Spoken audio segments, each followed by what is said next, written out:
I think that's about right, yeah.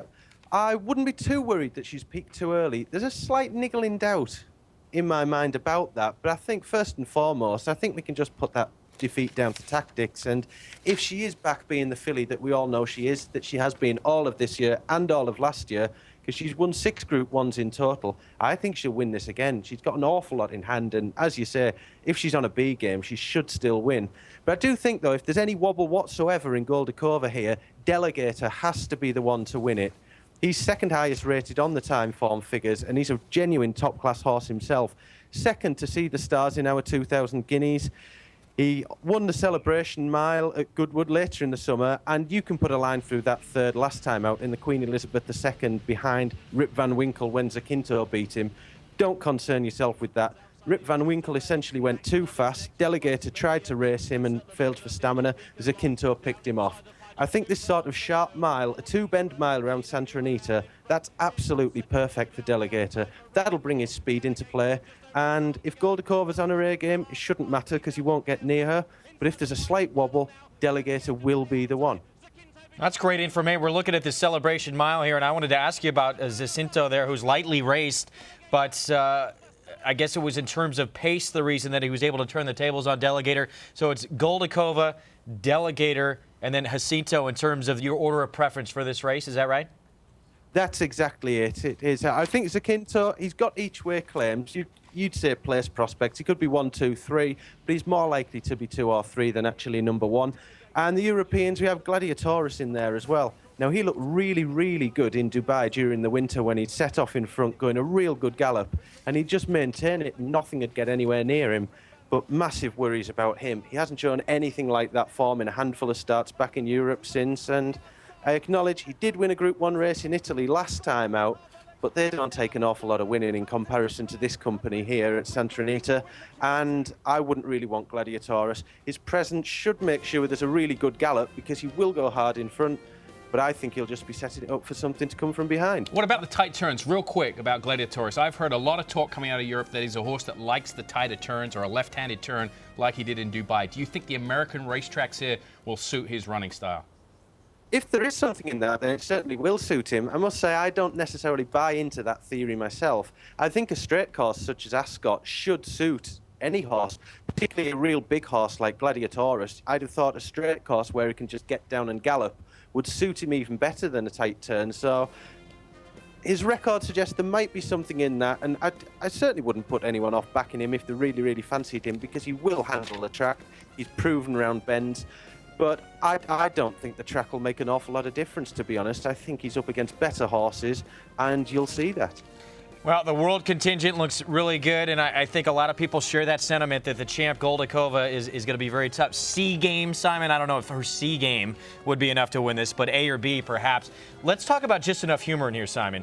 This horse had reeled off 6 in a row and catches a soft turf course at Keeneland in that Shadwell Turf Mile, went off the favorite, and then just didn't show off. Can we toss that race maybe? Because we're taking a look at one of the wins here in the Bernard Baruch, but is that a throwout race at Keeneland? I think it was. I mean, the turf course was just dreadfully soft. I was there that day. The one thing about Just Enough Humor, if you play him on Breeders' Cup Day, you have to pay attention to this horse as he makes his way to the starting gate. He is very, very bad around the gate, has had a history of it. The crew have been very good at Keeneland and up at Saratoga, hopefully with the ship and showing up here. If he gets out of the gate, he's got one of the most devastating turn of foot that I've seen it from any American racehorse this year on the turf. But, I mean, up against the Europeans or the international group, it's just not going to happen. I mean, just look at that list there.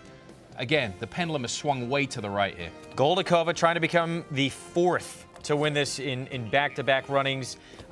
Do we even need to flip this coin? I think I know where you're going. Yeah, don't even do it. Just put a globe up there, producer Josh Abelson, and let's move on to the next race. Goldikova? Yes, no question. All right, so Goldikova, Simon's selection, and the world looking strong again. So 2 of the 3 you have given to the world so far, correct? Exactly, and there's more to come. All right, Breeders' Cup Turf is what we're going to talk next. 1.5 miles, of course, on the grass. And the world, they won this race last year, and they have the champ coming back. Conduit will line up again in this race, coming off a 4th-place finish, beat 2 1/4 to see the stars in the Arc de Triomphe on October 4th. Yeah, I mean, he's going to be the short price favorite. I mean, look at this. I mean, I'm a little embarrassed that Precious Passion actually is our lone contender, really, for the U.S. I mean, Telling on the outside has got a shot, I guess, for trainer Steve Harvey coming out of the Turf Classic, beating 3 lengths. But, I mean, look at that. The English are going to dominate this race. Conduit last year won this race. He came back and ran in the Arc a couple of weeks ago. 14-1 he was that day. Breeders' Cup champ, 14-1 in the Arc de Triomphe. And he ran exceptionally well, only getting beaten 2 lengths behind free course See the Stars. Come See the Stars. Mike's dead. It's an S, not a C. The last furlong, he had a troubled run through. See the Stars in front. Zane's coming through to try and take second place, but he is the brightest star. See the Stars won it. Zane is probably second. So he's back, and again, I mean, 4th in the Arc. That's pretty good. See the Stars didn't want to come to this race. He's retired. How difficult is that to run in the Arc? One of the most difficult races in the entire world, and then ship over to the U.S. having faced a horse like See the Stars. It's got to knock something out of you, right? It certainly is, Greg. The history of ARC winners coming to the Breeders' Cup Turf is dreadful, and ARC performers is not that great. At least this horse had a midsummer camp. He was off. He didn't have a midsummer campaign. He had a little break from the 25th of July to the 4th of August. He's trained by the consummate professional in Sir Michael Stout, and Conduit is clearly, it's his race to lose. It's embarrassing what the U.S. is offering up here to try and beat the international crew. Let's bring in Graham Smith. Graham, here's a look at the lineup. We talked a little bit about Conduit here. What about Dar Remy against this group going up against the boys? Of course, Dar Remy's in the filly and mare turf as well, so it's unclear which race, or it's certainly unclear to me which race she'll run in. But if she does come to the turf to take on Conduit, do not rule her out.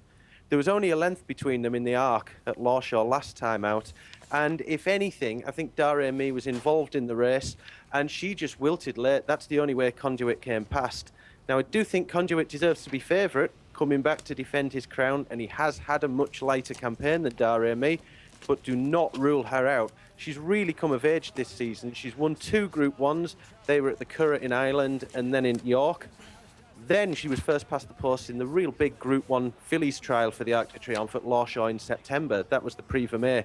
Her form figures down as 5th because she was thrown out, because she caused interference. But make no mistake, she won that race on merit, and she ran a blinder in the Arc as well. She was probably the 3rd best horse on the day before she tired late on. So I think if she chooses the turf and has a go at the Colts, I think she'll give Conduit a real race, and she could just be a little bit of value if you're having a bet. This is her first preference, so it sounds like it is going to be this one going up against the boys. Spanish Moon, Red Rock Simon, the other part of that European contingent in here. For the U.S., there's not a lot of big names in this group this year. There's Precious Passion, who has something very dangerous in his corner. He's very, very quick, and he looked good winning on the turf course they're going to compete this race on, winning just a couple of weeks ago in that big Win and You're In race.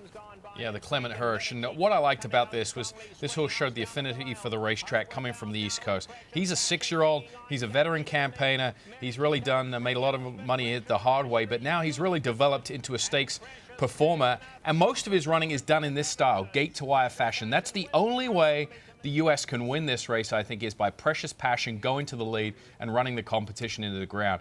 They tried it last year, the internationals did, with some pace setters in the Breeders' Cup Turf, a suicidal pace set by an Aidan O'Brien trainee, and Conduit came from off the pace to run him down. Precious Passion could be all alone, though. I don't see anyone to vie with him early, and he could just carry that speed all the way to the wire. No, that's exactly what he did, winning that Clement Hirsch, which was at 1.25 miles, but he is 3 for 5 at 1.5 miles as well. Quickly, Simon, Spanish Moon. Yep. Back-to-back wins, graded stakes, a Group 1 and a Group 2 in the Prix Foix last time out at Longchamp. How good is Spanish Moon? Spanish Moon is good, an improving horse. Not as good as Conduit or Dar Remy, but I think better than Red Rocks, who is also a defending Breeders' Cup champion, if you will. He won the Breeders' Cup back in 2006. But Spanish Moon, lightly raced this year, been sent to Nat Al-Sheba for the Shima Classic and ran second beating the nose. Followed that up with a Grade 1 and a Grade 2 victory at Longchamp Saint-Cloud, most recently here in the aforementioned Prix Foix you're talking about on September the 13th. So yeah, I think Michael Stout, I mean, he's made a case this year of taking a lot of the middle distance races, running 1, 2, 3 in the King George, in the Eclipse Stakes, and he could do a 1-2 here with Conduit and Spanish Moon in the Breeders' Cup Turf.